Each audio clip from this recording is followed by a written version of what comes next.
Chapter number 11, Inflation and Unemployment. Inflation, rise in price level causes a fall in value of money.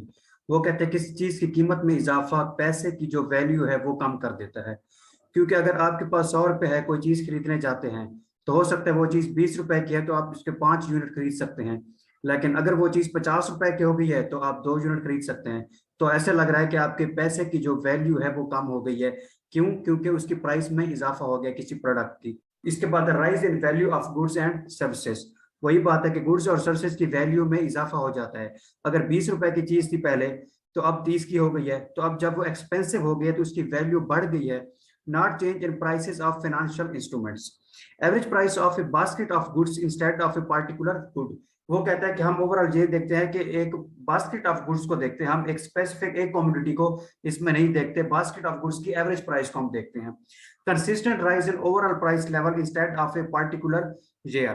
Measure of rate of increase in general price level of a predetermined basket of goods and sources of an economy. Goldman definition of inflation: too much money chasing too few goods. वो कहता है कि बहुत ज्यादा पैसा बहुत कम चीजें खरीद सकता है। Solution: rise in general level of prices. वो कहता है कीमतों में इजाफा ये महंगाई शो करता है, इन्फ्लेशन शो करता है। Measurement of inflation: prices of A set of goods in one time. एक वक्त के अंदर चीजों के एक सेट की कीमतों में जो इजाफा है उसे हम इन्फ्लेशन कहते हैं। How much they have increased और डिक्रीज विद टाइम। वक्त के साथ साथ उनमें कितना इजाफा या कमी हुई है। Prices of some goods can be increased and of other goods can be decreased, but overall change in price level is an indication of the inflation level. वो कहते हैं कि कभी कभी चीजों में इजाफा भी हो सकता है और कुछ चीजों में कमी भी हो सकती है, लेकिन ओवरऑल हम देखते हैं कि इजाफा हुआ या कमी हुई है, तो उसे हम कहते हैं ये हमारी महंगाई को इंडिकेट करता है, शो करता है। The most common method is consumer price index. ये इन्फ्लेशन को मेजर करने के लिए एक मेथड है जिसे हम कहते हैं consumer price index. Rate of inflation is measured on annual basis because it shows the annual change in price of basket of consumer goods. Consumer goods वही चीजें जिनको हम इस्तेमाल करते हैं, खाते पीते हैं, जो कि हमारी फाइनल गुड्स होती हैं, जो बेचने वाले के लिए एक इन्वेंट्री होती है, जो सेलिंग पर्पस के लिए चीजें होती हैं, जो कंज्यूमर लेते हैं और उनको कंज्यूम करते हैं, इस्तेमाल करते हैं। तो वो कहता है कि rate of inflation is measured on annual basis. सालाना तौर पर इन्फ्लेशन महंगाई के रेट को मेजर किया जाता है। क्यों? Because it shows the annual change in price of basket of consumer good. वो कहता है कि ये जो बहुत सी चीजें हम देखते हैं उनकी जो हम चेंज देखते हैं प्राइसेस का, वो हम एनुअली देखते हैं कि इस साल में कितना चेंज आया है उनकी प्राइसेस में। तो इसलिए सालाना एनुअल बेसिस पर हम इन्फ्लेशन या महंगाई के रेट को मेजर करते हैं। Consumer price index, a measure of the weighted average of prices of basket of goods and services. वो कहते हैं कि एक तरीका है कि इसको मुख्तलिफ बास्केट ऑफ गुड्स की एवरेज प्राइसेस को चेक करने के लिए। It is calculated by taking the price change for each item in the pre determined basket, average them and then waiting bye their importance. यहाँ पर हम देखते हैं इंपॉर्टेंस की बेस पर हम किस तरह से चीजों को सीक्वेंस उनको दे सकते हैं कि जो चीज महंगी है वो समझा जाता है कि इसकी ज्यादा वैल्यू है, ज्यादा इंपॉर्टेंट है। जो चीज सस्ती हो वो यही समझा जाता है कि ये शायद ज्यादा इंपॉर्टेंट चीज नहीं है। It is an index. Index का मतलब समझ ले एक signal type. It is an index because the change in prices are measured in relation to an index of 100। ये एक फार्मूला इसका बताया गया है कि 100 की बेस पर इसको हम चेक करते हैं। If the prices of bread increases from 150 to 165, then the new price in index terms would be 110। वो कहता है अब यहाँ पर देख लें जो उसकी ओरिजिनल प्राइस है सपोज 150, उसको हम 100 के बराबर समझें और उसमें 10% इजाफा हुआ है तो 15 रुपए बढ़कर 165 हो गई है। तो 150 को हमने 100 समझा और 10% का इजाफा हुआ तो total 110। The reason that the items are weighted is that certain goods and services contribute to the cost of living more than other. For example, most people buy food as an everyday occurrence, and so a change in price will affect the cost of living. However, people may only infrequently purchase a house. However, it still plays a role in the rate of inflation. जाहिर सी बात है जो रोजमर्रा की हमारी चीजें हैं जो हमारे लिए ज्यादा क्रूशल और नेसेसरी हैं उनका ज्यादा इंपैक्ट पड़ता है। बाकी चीजें अगर महंगी हो जाए तो वो भी इन्फ्लेशन में काउंट होगी, लेकिन ज्यादा वो कहते हैं इंपैक्ट किस चीज का है, जो हमारी डेली बेसिस वाली इस्तेमाल की चीजें हैं। इधर एक्सप्लेन करते हैं। Mathematical representation, price index of year is equal to price into weight divided by weights. ये किस तरह से price index of current year, कि हमने इस साल के प्राइस इंडेक्स को फाइंड करना है तो वो उसने कोई भी फिगर दे दिया है। अब वो कहते हैं rate of inflation is percentage change in price index from one year to another. हमने यही देखना होता है कि पिछले साल और इस साल महंगाई में कितना इजाफा या कमी हुई है। तो हम उनको कंपेयर करते हैं। Suppose that price index of last year was, पिछले साल उसका इंडेक्स इतना था 89.5, then the inflation rate this year will be. अब इस साल हमने इन्फ्लेशन रेट को फाइंड करना है कि महंगाई कितना है, तो उसका फॉर्मूला क्या है, प्राइस इंडेक्स करंट ईयर इस साल की minus price index last year पिछले साल की, divided by price index last year multiply by 100। जो आंसर निकलता है हम कहते हैं इसका मतलब है इस टाइम महंगाई इतने परसेंट है। Limitations not fully representative because CPI, consumer price index, takes the average basket of goods. This would not be reflective of what everyone is faced with. Single people will have different spending habits to married couples as will rich and poor families. वो कहते हैं ये जो formula है ना हमारा find करने का इन्फ्लेशन को, कंज्यूमर प्राइस इंडेक्स सीपीआई, ये एवरेजेस के बेस पर लेता है। तो एवरेज तो हम ओवरऑल लेते हैं, अब उसके अंदर इंडिविजुअल बेसिस का हमें पता नहीं होता। हमें पता हो कि हमने एफएससी में 1000 मार्क्स लिए हैं, अब उसकी बेस पर हम कहते हैं कि ये सपोज 95% मार्क्स हमने लिए हैं, हर सब्जेक्ट में से हमारे 95% मार्क्स आए हैं, लेकिन हकीकत तो ऐसे नहीं होती, मुख्तलिफ सब्जेक्ट्स में डिफरेंट परसेंटेजेस होती हैं, लेकिन हम एवरेज लेते हैं। तो वो कहते हैं ये मेथड हमें एवरेज बता रहा है, लेकिन ये है कि ये एक्यूरेट और एग्जैक्ट इंफॉर्मेशन नहीं देता। क्यों? हम अगर समझ रहे हैं कि ओवरऑल महंगाई का इतने लोगों के ऊपर इतने परसेंट इजाफा हुआ है, लेकिन ये भी तो हो सकता है कि अमीरों के ऊपर इतना असर नहीं पड़ता, गरीबों के ऊपर ज्यादा फर्क पड़ता है, या जो सिंगल लोग अनमैरिड उनकी हैबिट्स डिफरेंट होती हैं स्पेंडिंग की, खर्च करने की, जो मैरिड लोग उनकी डिफरेंट होती हैं। Changing quality of goods and services. A price rise may come because of an improvement in the quality of good, or it may be due to an increase in cost. This is not distinguishable and can be problematic if a price rise is wrongly attributed and inflationary, when in fact it is for a superior product. वो क्या कहता है, ए price rise may come about because of an improvement in quality of product. वो कहते हैं किसी चीज का महंगा होना, उसकी कीमत का राइज होना, बढ़ना, इस वजह से भी होता है कि अगर उसकी क्वालिटी बेहतर हो गई है, या इस वजह से भी हो सकता है कि वो चीज पीछे से हमें महंगी पड़ रही है, इसलिए हम आगे मजीद उसको महंगा करके बेच रहे हैं। Index number problems. It is debatable which is the most appropriate base year, as this can drastically change the values of number. Spending pattern. It ignores the spending pattern of individual, कि किस वे में वो पैसों को spend कर रहे हैं। Degrees or levels or types of inflation. Moderate inflation. It is also called low inflation, when rate of inflation remains within range of 10 to 20% per annum. On the lower side, if it remains less than 5% per annum, it will be called as creeping inflation. On the upper side, if it exceeds over 5% per annum, PA मतलब per annum, सालाना, it will be called as floating inflation. इसके बाद hyper inflation है, it is also called as rapid मतलब तेज inflation, uncontrollable rise in prices of goods and services. A price rise with extremely high speed even over a month और week is referred to as hyper inflation. Prices increases so quickly that money becomes worthless. चीजों में इतना इजाफा हो जाए कि हमारे पैसे की वैल्यू जो बहुत कम लगे। It is no longer a store of value and can not be used for transactions. Prices increases so quickly that people begin to hold things that can be used to barter. वो कहते हैं चीजें इतनी महंगी हो जाती है कि लोग फिर चीजों को स्टॉक करना स्टार्ट कर देते हैं, ताकि फिर अपनी चीजें किसी और को दे जो जरूरत हो, और जो उनको जरूरत हो वो किसी और से चीजें ले लें।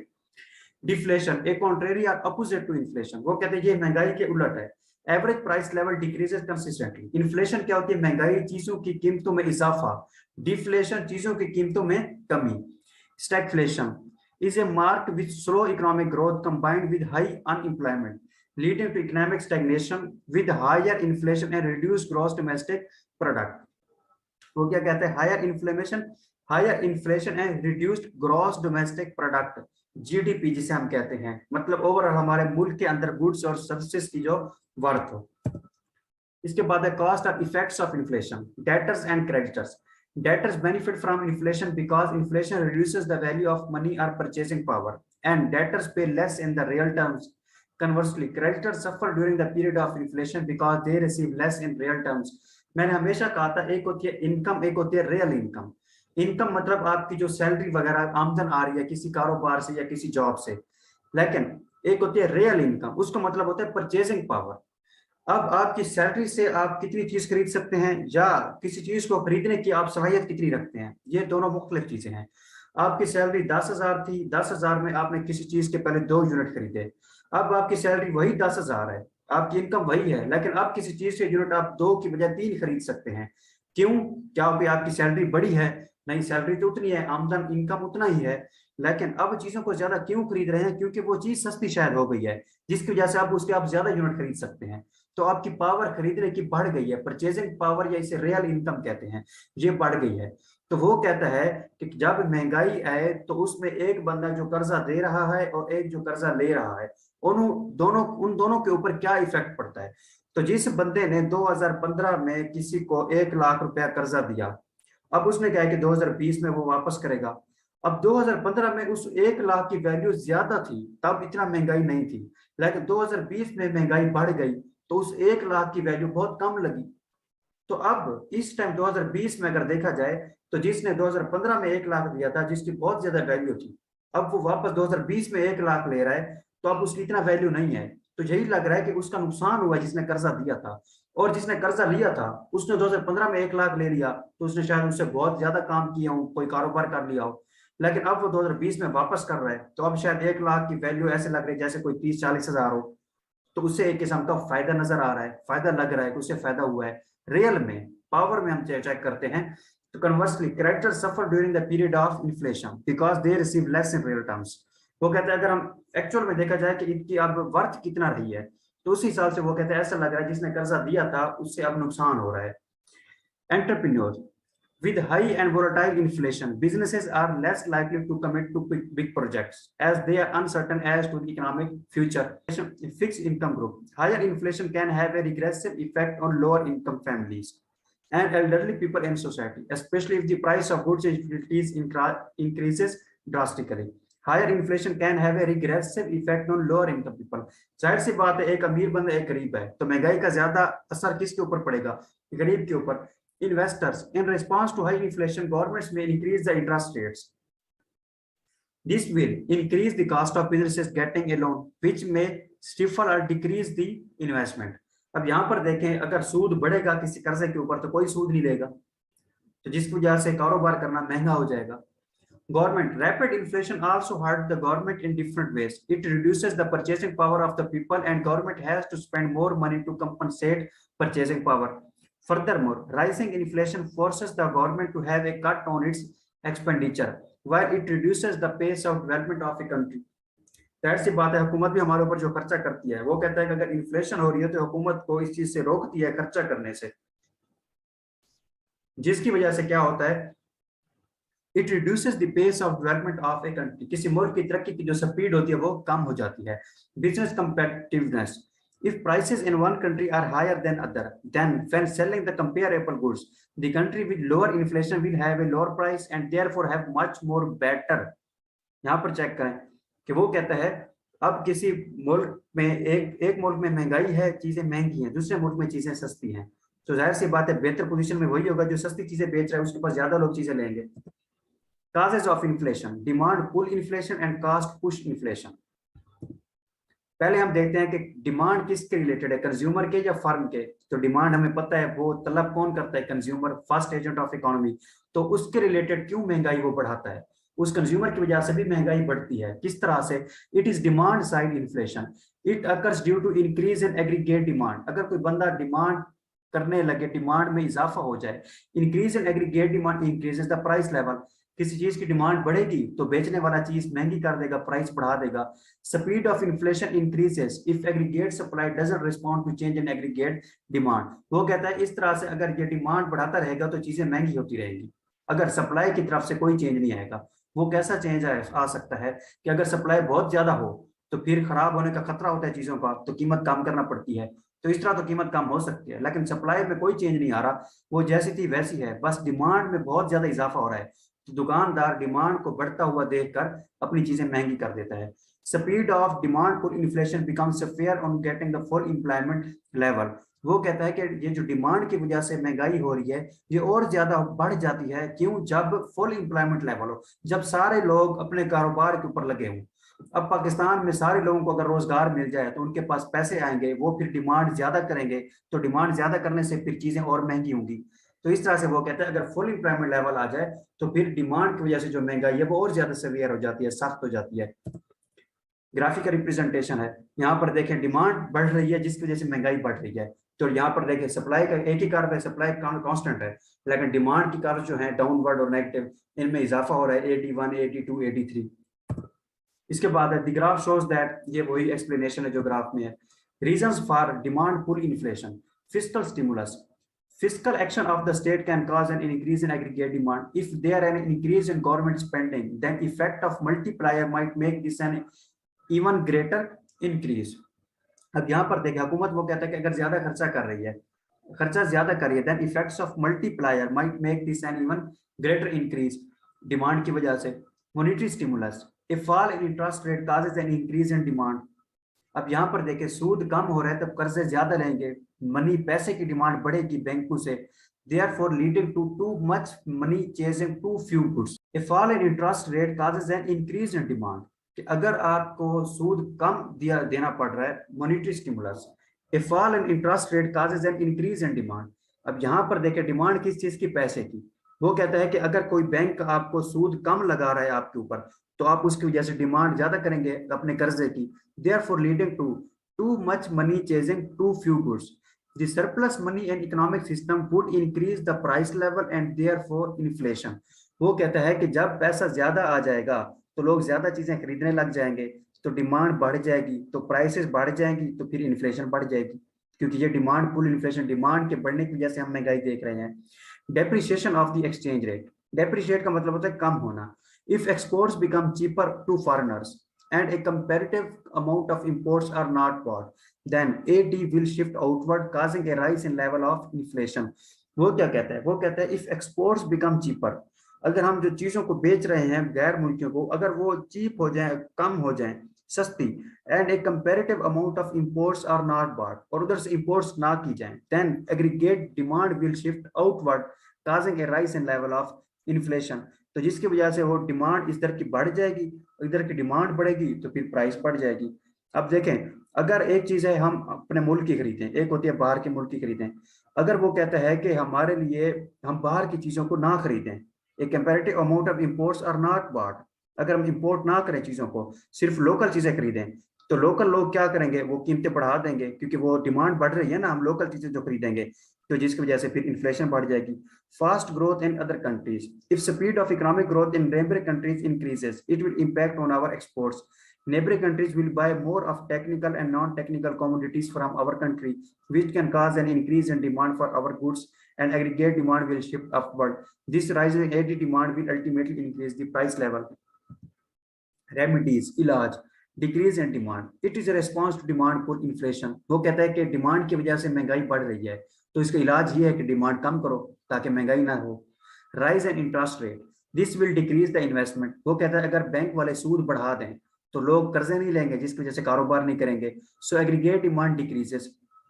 Raising taxes to reduce the disposable income and spending, वो कहता है कि ऐसा करो कि लोग डिमांड क्यों कर रहे थे ज्यादा, क्योंकि उनके पास पैसा था, तो बेहतर है उनके ऊपर आप टैक्सेस ज्यादा लगाओ, ताकि वो फिर इसके ऊपर क्या करें, उनकी डिस्पोजेबल इनकम कम हो जाए। डिस्पोजेबल इनकम क्या होती है, टैक्स को कट करने के बाद जो हमारी तनख्वाह बचती है, एंड स्पेंडिंग, फिर वो खर्चा ही कम। This would include increasing a value added tax associated with buying goods and services as a way to discourage the spending. वो कहते हैं इसके ऊपर वैट यानी वैल्यू एडेड टैक्स लगा दो गुड्स और सर्विसेज को बाइंग एंड सेलिंग के ऊपर, ताकि क्या हो, लोग इसके ऊपर स्पेंडिंग यानी खर्चा ना करें। Reduce money supply, by removing the money from circulation, central authority reduces the possibility for transactions to occur, therefore reducing the potential for prices to rise. Money supply कहते हैं लोगों के दरमियान पैसा कितना है, तो वो कहता है लोगों के दरमियान जो पैसा है ना उसको कम कर दो, तो जिसकी वजह से वो क्या करेंगे, ट्रांजैक्शंस भी कम करेंगे, तो इस तरह से फिर प्राइसेस का जो इजाफा है वो उसका पोटेंशियल कम पड़ जाएगा, इजाफा नहीं होगा इतना। क्यों? क्योंकि वो डिमांड नहीं कर सकेंगे। Increase in direct taxes. Increase in direct taxes will reduce the disposable income and so consumption and aggregate demand decreases. Direct taxes वो कहते हैं डायरेक्ट हमारी इनकम वगैरह के ऊपर जो टैक्स लगेगा, जो हमसे टैक्स अथॉरिटीज हमसे टैक्स कलेक्ट करेंगे हमारी तनख्वाह से, तो हमारे पास पैसे कम बचेंगे। जब कम पैसे बचेंगे तो हम चीजों की कंजम्पशन और एग्रीगेट डिमांड हमारी कम होगी। कास्ट पुश इन्फ्लेशन, अब कास्ट किसके रिलेटेड है, ये second agent of economy firm से रिलेटेड है, क्योंकि कास्ट वही खर्चा करती है ना किसी प्रोडक्ट को बनाने पर, तो it is supply side inflation. An increase in price level as a result of an increase in cost of production is usually known as cost push inflation. उसमें लोग डिमांड ज्यादा कर रहे थे तो चीजें महंगी हो गई थी। इसमें चीज इसलिए महंगी है क्योंकि चीज जब बनी है तो उसके ऊपर खर्चा ज्यादा आया है, तो खर्चे तो पूरे करने हैं अब दुकान वाले ने, फर्म ने, जिसकी वजह से वो महंगाई कर देता है, चीजें महंगी कर देता है। Rising cost of production due to increase in wages और due to cost of other inputs will discourage the investors and as a result level of production will fall. Under such circumstances short term aggregate supply curve will shift inward. वो कहता है कि जब हमारे जो factors of production होते हैं जिनकी मदद से हम कोई रिसोर्स, हम कोई प्रोडक्ट बनाते हैं, तो वो कहता है कि जब फैक्टर्स ऑफ प्रोडक्शन ही महंगे हो जाएंगे तो फिर लोग उनको खरीद नहीं सकेंगे, तो अपनी इन्वेस्टमेंट नहीं कर सकेंगे कारोबार में, जिसकी वजह से प्रोडक्ट बहुत कम बनेगा। अगर इस तरह से प्रोडक्ट कम बनेगा तो सप्लाई भी कम होगी, जिस वजह से सप्लाई कर्व जो है वो इनवर्ड शिफ्ट हो जाएगी। Prevailing shortage in market will put upward pressure on market price level. वो कहते हैं अब सप्लाई कम हो रही है, चीजें कम हो गई हैं, तो जिसकी वजह से क्या होगा, चीजों की शॉर्टेज हो जाएगी। जब शॉर्टेज हो जाएगी तो फिर इसकी वजह से क्या होता है, ये प्रेशर पड़ जाएगा प्राइस लेवल के ऊपर। अब यहाँ पर देखें, जो एग्रीगेट डिमांड कर रहे एडी डाउनवर्ड और नेगेटिव स्लोप, वो कांस्टेंट है, डिमांड के ऊपर हम यहाँ पर नहीं देख रहे, हम ये सप्लाई साइड है, तो वो कहते हैं सप्लाई यहाँ पर चेंज दिखा रहा है कि सप्लाई बढ़ रही है। एक्सप्लेनेशन, इसमें वही ग्राफ की एक्सप्लेनेशन है। Reasons for cost push inflation: rising labor cost. An increase in wages often occur when unemployment is low and skilled labor can demand more of the wage increases. अब वो कहता है कि जब बेरोजगारी कम हो, लोगों का रोजगार लगा हो, तो वो फिर नखरे करते हैं, वो कहते हैं कि हमारी तनख्वाहें बढ़ाएं। तो इस तरह से जब उनकी तनख्वाहों में इजाफा होता है तो इसका मतलब है कि हम मजदूरों को ज्यादा तनख्वाहें दे रही हैं, तो हमारे फैक्टर ऑफ प्रोडक्शन यानी लेबर के ऊपर ज्यादा खर्चा हो रहा है, उसको ज्यादा तनख्वाह दे रहे हैं। तो जब खर्चा ज्यादा हो रहा है तो फिर हमने वही चीजें महंगी करके खाता पूरा करना है। Expectations of inflation: if people in the economy expect inflation to be higher in the following period, then they will ask for a higher wage in order to protect their real income purchasing power. In doing so, this will increase the cost to a firm, increasing their cost and therefore fulfilling the expectations of higher inflation. वो कहता है कि जब हमें पता होना कि आज से एक महीना बाद महंगाई बढ़ जाएगी, तो इस टाइम फिर जो मजदूर हैं वो कहते हैं अपने मालिकों को हमारी तनख्वाहें बढ़ा दो, ताकि हमारी तनख्वाहें ज्यादा होंगे तो हम महंगाई के दौर में महीने के बाद चीजें खरीद सकेंगे। तो जिसकी वजह से फिर दुकान के ऊपर खर्चे बढ़ जाएंगे क्योंकि वो महंगाई हो जाएगी, क्योंकि वो मुलाजमीन को ज्यादा तनख्वाहें उसे देनी पड़ रही हैं।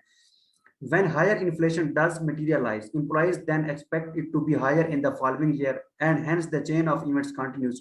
वो कहता है कि जब इस तरह से महंगाई बढ़ती है महीने के बाद तो उनको लगता है कि अगले साल भी बढ़ेगी, तो इस तरह से फिर वेज और प्राइस स्पाइरल जो है वो साइकिल पूरा कंटिन्यू रहता है।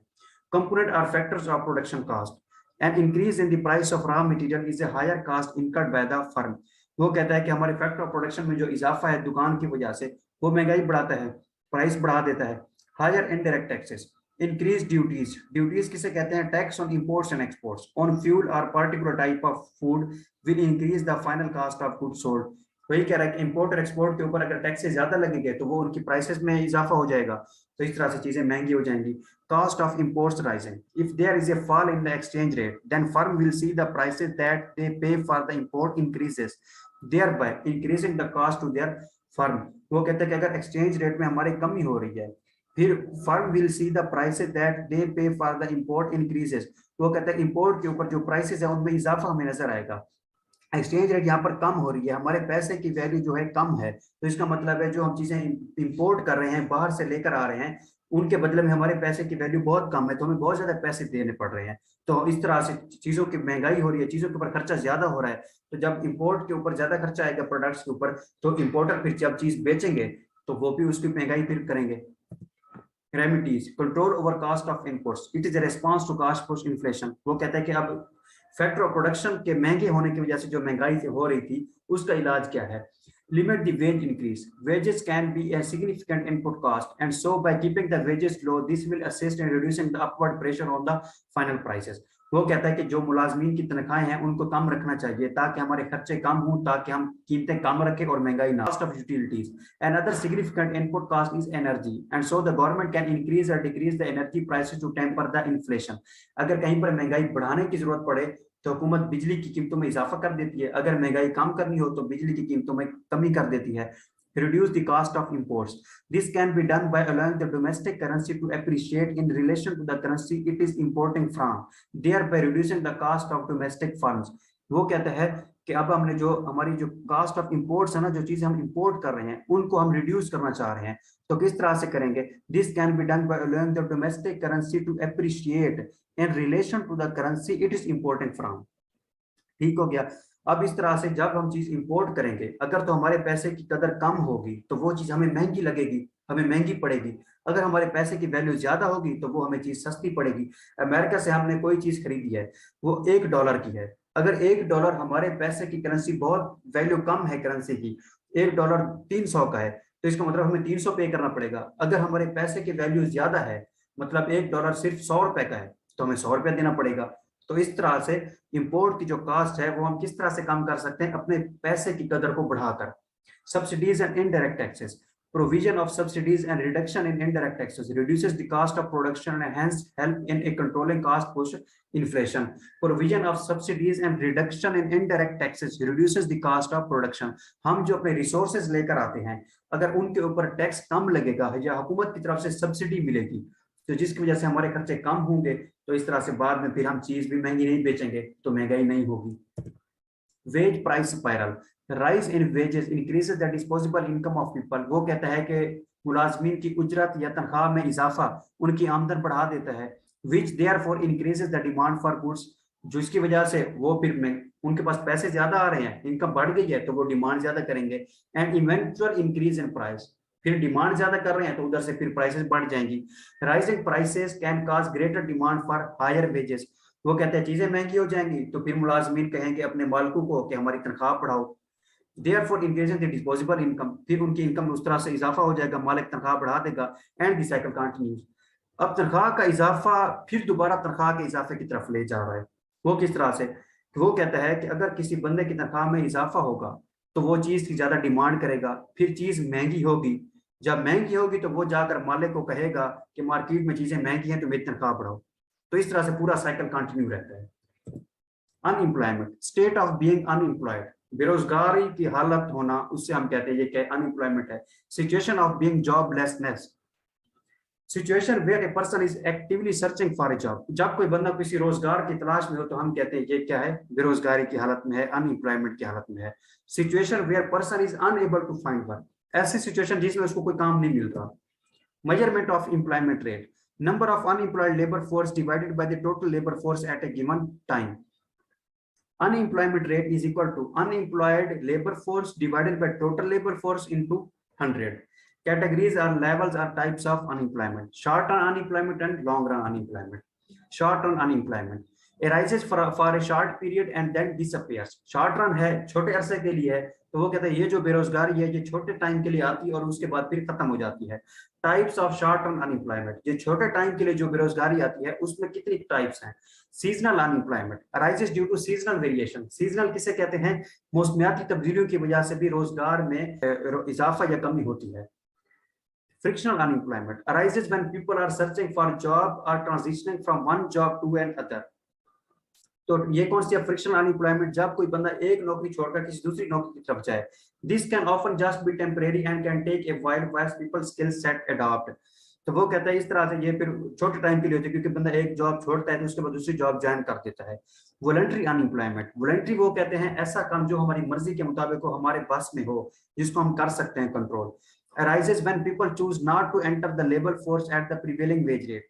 वो कहता है कि ऐसी किस्म की बेरोजगारी जब एक बंदा इसलिए रोजगार पर नहीं लगता क्योंकि वो कहता है इस टाइम जो मुलाजमीन की तनख्वाहें चल रही हैं वो उसके फेवरेबल नहीं होती, वो उसके लिए फेवरेट नहीं होती।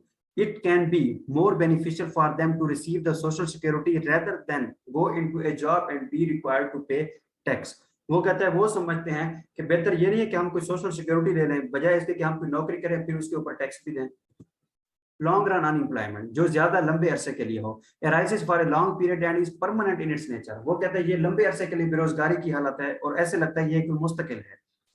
Types of long run unemployment, demand deficient unemployment, real wage unemployment, classical unemployment and structural unemployment. Demand deficient unemployment, when economy is in recession, जब मुल्क की मईशत बुरी हालत में है। A period of low growth, aggregate demand can be deficient to meet the potential output in an economy, therefore firms cut back the production and number of labor required also decreases। अब यहां पर देखें demand deficient unemployment, वो क्या कह रहा है, when economy is in recession, जब मुल्क की मईशत बुरी हालत में है। Aggregate demand can be deficient, कि ओवरऑल मुल्क में जो लोगों की तलब होगी वो कम होगी, to meet the potential output in an economy, कि मुल्क में जितना प्रोडक्ट बन रहा है उसके मुताबिक चलने के लिए। Therefore firms cut back the production and the number of labour required also decreases. जब प्रोडक्शन कम करेगी तो लेबर की भी कम जरूरत पड़ेगी। Real wage unemployment, classical unemployment arises when wages are kept artificially high through powerful trade unions। वो कहते हैं जब मजदूरों की तनख्वाहें को एक मसनूई तौर पर हाई रखा जाए। A higher minimum wage means that the demand for labor is less because firms cannot afford to employ that many people। वो कहते हैं हुकूमत की तरफ से होता है कि कम से कम एक मुलाजिम की तनख्वाह जो है वो 20,000 होगी या कम से कम 30,000 होगी। तो फिर पूरे मुल्क के जो लोग हैं जिन्होंने रोजगार दिया हुआ है लोगों को, उनके ऊपर ये चीज बाइंडिंग होती है कि उसने हुकूमत की ये बात माननी है। हुकूमत ने जो एक मिनिमम लिमिट दे दिया है कि कम से कम इतनी तनख्वाह हर मजदूर को जरूर देनी है। तो वो कहते हैं उस मिनिमम लिमिट, अगर वो लिमिट बहुत ज्यादा पैसे होंगे, अगर हुकूमत मिनिमम लिमिट सेट करे कि कम से कम हर मजदूर की तनख्वाह 50,000 होगी, तो इसका क्या मतलब है? तो जिसकी वजह से फिर जब एक रोजगार देने वाले को पता चलेगा कि अब हुकूमत ने कह दिया है कि मैंने हर अपने मुलाजिम को कम से कम 50,000 तनख्वाह जरूर देनी है, तो फिर वो मुलाजिम रखेगा ही नहीं। जब मुलाजिम नहीं रखेगा तो इसका मतलब है मुलाजमीन की डिमांड कम हो गई है। क्यों? क्योंकि फर्म इतना अफोर्ड ही नहीं कर सकती कि वो हर मुलाजिम को कम से कम 50,000 जरूर दे। तो अगर हुकूमत की तरफ से लिमिट कम रखी जाएगी तो लोगों को रोजगार ज्यादा मिलेगा, अगर लिमिट बड़ी रखी जाएगी तो लोगों को रोजगार कम मिलेगा। अब यहाँ पर देखें कि आमतौर डिमांड और सप्लाई कर्व हमने बनाई है, तो एक है W1, ठीक है। उसके बाद जब मिनिमम जो लिमिट ऊपर गई कि पहले 20,000 थी, अब जो मिनिमम लिमिट है W मिनिमम वो ऊपर हो गई, उसकी लिमिट बढ़ गई 20 से अब 40,000 हो गई। तो जिसकी वजह से क्या हुआ कि जब बढ़ी तो हमने कहा कि अब बहुत से लोग बेरोजगारी पर हैं, क्योंकि फर्म अफोर्ड ही नहीं कर सकती कि इतनी ज्यादा तनख्वाहें वो दे सके। तो जिसकी वजह से अनएम्प्लॉयमेंट बढ़ रही है, तो उस रीजन को उसने लिख दिया है अनएम्प्लॉयमेंट लेबर फोर्स। एक्सप्लेनेशन यही बातें हैं। Structural unemployment arises through inefficiencies in the labour market, मजदूरों की जो सलाहियतें हैं उनमें अगर कमी हो उसकी वजह से भी बेरोजगारी बढ़ती है। Arises through a misalignment of skill set in central geographical locations. अब एक बंदा है वो किसी एक काम में माहिर है लेकिन हम किसी और काम में उसे लगा देते हैं, या एक बंदा है वो किसी एक एरिया में अच्छा काम कर सकता है लेकिन हम किसी और एरिया में उसे काम दे देते हैं। Labour is unwilling to move geographical to search in search of new work. Firms are unwilling to take on the people with different skill sets. Effects of unemployment. It creates a greater loss of GDP of a country. अब देखें GDP क्या होती है, हम कहते हैं कि पूरे मुल्क में जो गुड्स एंड सर्विसेज हैं उनकी वर्थ। अब एक बंदा है वो मुल्क की आमदन में कंट्रीब्यूट नहीं कर रहा क्योंकि बेरोजगार, तो जब वो काम पर नहीं लगेगा, इनकम नहीं कमाएगा, तो पूरे मुल्क की इनकम में भी उसका हिस्सा नहीं होगा। तो इस तरह से पूरे मुल्क की इनकम का नुकसान हुआ। Unemployed labor force doesn't participate in economic activity and government has to face a shortfall in tax collection। अब यहाँ पर देखें जब लोग ज्यादा रोजगार पर लगे होंगे उनकी इनकम्स भी ज्यादा होंगी तो हुकूमत ज्यादा लोगों से टैक्स लेगी। अगर रोजगार कम होगा तो कमाने वाले कम लोग हैं तो हुकूमत टैक्स भी कम लोगों से ले सकेगी। Unemployment also causes an increase in poverty. अब जाहिर सी बात है बेरोजगारी की वजह से गुर्बत में इजाफा होता है। People without jobs remain unable to feed their families. बगैर नौकरी के लोग जो हैं अपने खानदान को खिला पिला भी नहीं सकते। It causes greater imbalances in income distribution. Due to unemployment national output falls, this makes the current account deficit worst. वो कहता है कि अब इस बेरोजगारी की वजह से हमारा जो नेशनल आउटपुट है, जो नेशनल इनकम है, ठीक है, आउटपुट का मतलब है नेशनल प्रोडक्ट, प्रोडक्ट के बदले इनकम ही आती है। अगर वो कहता है इसकी वजह से ये कम पड़ जाता है, क्यों? फिर करंट अकाउंट जो है वो डेफिसिट हो जाता है, हमारे मुल्क की जो पैसा है उसमें भी कमी हो जाती है।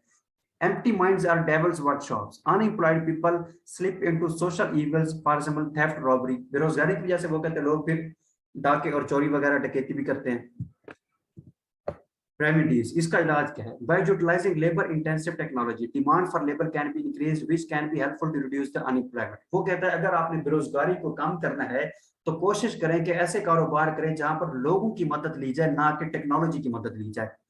अब जहां पर कोई मशीन काम कर रही है तो वहां पर किसी इंसान की जरूरत नहीं पड़ती, तो जिसकी वजह से वो कहता है फिर लोगों को रोजगार नहीं मिलता तो बेरोजगारी बढ़ती है। तो इसलिए वो कहते हैं कोशिश करें कि ऐसा कारोबार करें जहां पर आप लोगों को रोजगार दे सकें, ना कि सारे काम मशीनरी से करें। Agricultural reforms can also help the government to overcome seasonal unemployment। अब सीजनल अनएम्प्लॉयमेंट क्या थी? मौसमियाती तब्दीलियों की वजह से बेरोजगारी में इजाफा। एक बंदा है वो सर्दियों में उसका कारोबार अच्छा है, लेकिन गर्मियों में उसका कारोबार चलता ही नहीं है, तो ये मौसम की तब्दीली की वजह से उसका कारोबार खत्म हो जाता है। उसको कारोबार खत्म होता है तो काम करने वाले जो लोग हैं वो भी बेरोजगार हो जाते हैं। तो वो कहते हैं इस तरह से फिर खास तौर पर जो एग्रीकल्चरल प्रोडक्ट्स हैं, क्योंकि वहां पर तो मौसम डायरेक्ट इम्पैक्ट डालता है चीजों के ऊपर, तो उनमें हुकूमत को इस तरह की रिफॉर्म्स लानी चाहिए कि मौसम की तब्दीली की वजह से लोगों को बेरोजगारी की तरफ ना जाना पड़े। Culture of multiple cropping should be encourage to keep the labour force busy with different crops throughout the year. वो कहते हैं कि एक बंदा है जो सिर्फ गर्मियों में फसलें उगाता है, तो उसने जो बंदे लगाए हुए हैं काम के ऊपर, वो गर्मियों में तो रोजगार लगा हुआ है, लेकिन जब सर्दियां आती हैं तो उनका मालिक जो है सर्दियों में कोई चीज नहीं उगाता, तो वो बाकी लोगों को कह देता है कि तुम लोग अब रेस्ट करो घर में, कोई रोजगार नहीं है मेरे पास, तो लोग बेरोजगार हो जाते हैं। तो वो कहता है हुकूमत को चाहिए कि वो मदद करे उनकी, और उनको इस काबिल बनाए कि वो सर्दियों और गर्मियों दोनों में कोई ना कोई चीज उगा सकें, ताकि जो लोग उन्होंने रोजगार पर लगाए हुए थे वो पूरा का पूरा साल रोजगार पर रहें। Mismatch with new technologies another reason for being unemployment. अब नई टेक्नोलॉजी की वजह से अगर उसमें आपका मिसमैच हो रहा है तो उसकी वजह से आप बेरोजगार हो रहे हैं। अब जिस तरह से एक बंदा है वो पहले किसी कॉलेज में फिजिकल पढ़ा रहा था, उसके बाद कोरोना के बाद ऑनलाइन एजुकेशन का दौर आ गया। अब अगर ऑनलाइन की वजह से कोई बंदा कहता है कि नहीं यार मैंने ऑनलाइन नहीं पढ़ाना, मैं तो बस फिजिकली पढ़ा सकता था, अब ये उसके ऊपर चॉइस है ना, वो इस टेक्नोलॉजी को मैच नहीं करने जा रहा, वो खुद नहीं चाह रहा कि वो इस नई टेक्नोलॉजी को मैच करे, तो जिसकी वजह से उसका अपना कसूर है और वो बेरोजगारी की तरफ जाएगा। हाँ, जिसने इस टेक्नोलॉजी को एक्सेप्ट कर लिया है ऑनलाइन पढ़ाने को, तो उनके लिए फायदा है। सेम इस तरह से अगर स्टूडेंट पॉइंट ऑफ व्यू से देखा जाए, जो स्टूडेंट कहता है कि नहीं मैंने ऑनलाइन नहीं पढ़ना और ऑप्शन सिर्फ ऑनलाइन का है सपोज, तो वो अपना नुकसान करेगा। हाँ, अगर वो ऑनलाइन एजुकेशन को एक्सेप्ट कर लेता है तो उसका फायदा है। Government should promote the self employment schemes in this regard financial and technical support should be provided. वो कहते हैं हुकूमत जो है हर बंदे को अपना कारोबार करने के लिए भी सपोर्ट करे, उसके लिए वो फाइनेंशियल सपोर्ट भी दे सकती है और टेक्निकल सपोर्ट भी दे सकती है, मतलब पैसे भी दे सकती है कि जाओ अपने कारोबार करो, जाओ मशीनरी वगैरह भी दे सकती है। Rapid growth in population is another reason of rising unemployment. अब आबादी में इजाफा जो है ये बेरोजगारी में इजाफा कर देता है। Government should take necessary steps to control the population to address this issue. वो कहता है कि पॉपुलेशन यानी आबादी को कंट्रोल करने के लिए भी हुकूमत को स्टेप्स लेने चाहिए। Phillip curve approach, there is an inverse relation between inflation and unemployment. वो कहते हैं महंगाई और बेरोजगारी दोनों में इनवर्स रिलेशन है।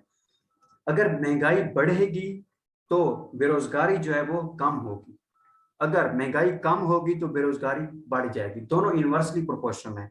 An effort of reducing the unemployment will cause an increase in rate of inflation. वो कहते हैं अगर हम बेरोजगारी को कम करने की कोशिश करते हैं तो उधर से महंगाई बढ़ जाती है। ये मैंने आपको पहले बताया है, अगर बेरोजगारी कम होगी तो मतलब रोजगार ज्यादा है, लोग काम पर लगे हुए हैं, उनकी तनख्वाहें आ रही हैं, वो चीजों की डिमांड ज्यादा करेंगे, तो चीजों की प्राइसेस में इजाफा होगा, जिसकी वजह से इन्फ्लेशन हो जाएगी। When government increases its expenditure to create the job in the economy, demand for labor increases। अब यहाँ पर ये इस एस्पेक्ट से कह रहा है कि जब हुकूमत जो है वो अपना खर्चा करेगी, मुख्तलिफ प्रोजेक्ट्स बनाएगी, उसके ऊपर फिर लोगों को रोजगार देगी, तो इसकी वजह से मुलाजमीन की डिमांड में इजाफा हो रहा है, क्योंकि वहां पर मुलाजमीन उसने लगाने हैं, मुख्तलिफ लोगों को रोजगार देना है। Rising demand for labour will put an upward pressure on the wages. वो कहता है कि हुकूमत इसलिए खर्चा कर रही है कि कोई प्रोजेक्ट बनाए, उसके ऊपर मुख्तलिफ लोगों को रोजगार दे। अब लोगों को पता चल रहा है कि हमें अब अपॉर्चुनिटीज मिल गई हैं, हुकूमत को मुलाजमीन चाहिए, तो जिसकी वजह से वो डिमांड करते हैं कि हमारी तनख्वाहें ज्यादा हों, खासतौर पर वो लोग जो ज्यादा स्किलफुल हों, वो ज्यादा महंगे हो जाते हैं। To engage the labour force with production process, firms have to increase the wages which ultimately cause to cost push inflation. वो कहता है कि इस मौके पर फिर जो दुकानदार है, मतलब गवर्नमेंट समझ लें जिसने मुलाजमीन को लगाना है, या कोई और प्राइवेट बिजनेस है, फर्म है, उसने मुलाजमीन को लगाना है, तो इस केस में वो कहता है कि अब वो डिमांड कर रहे हैं मुलाजमीन की उनकी तनख्वाहें बढ़ाई जाए, तो अगर वो तनख्वाहें इस तरह से बढ़ा देती है तो फिर फर्म की cost of factor of production में भी इजाफा हो रहा है, तो फिर इस तरह से वो चीज महंगी बेचेगी, तो फिर इन्फ्लेशन हो जाएगी। Short run Philip, it shows an inverse relation between unemployment and inflation. This is known as a trade-off between inflation and unemployment. More inflation means low unemployment and less inflation means more unemployment. वो कहते हैं महंगाई ज्यादा है तो समझो बेरोजगारी कम है, अगर महंगाई कम है तो समझो बेरोजगारी ज्यादा है। ये इसके दरमियान रिलेशन है, इनवर्स रिलेशन शो किया गया है। Explanation: the graph shows that unemployment rate is along x-axis where inflation rate is along y-axis. An increase in inflation rate from P1 to P2 is the cost of decrease in unemployment. वो क्या कहता है? वो कहता है क्योंकि हमने बेरोजगारी में कमी की है तो उसका नुकसान ये हुआ, फिर हमें महंगाई में इजाफा हो गया हमारी। Long run Philip curve, Milton Friedman a monetarist, higher inflation and higher unemployment. वो क्या कहता है?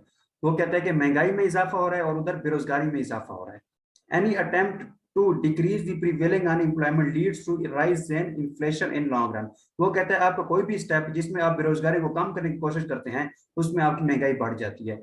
There is no trade off between inflation and unemployment. ये दोनों यहाँ पर एक दूसरे को कैंसिल नहीं करेंगे। अब यहाँ पर देखें कि मुख्तलिफ उसने कर्व शो किए हैं। लॉन्ग रन में तो उसने वो ऊपर वाली शो कर दी है कि कंसिस्टेंट है।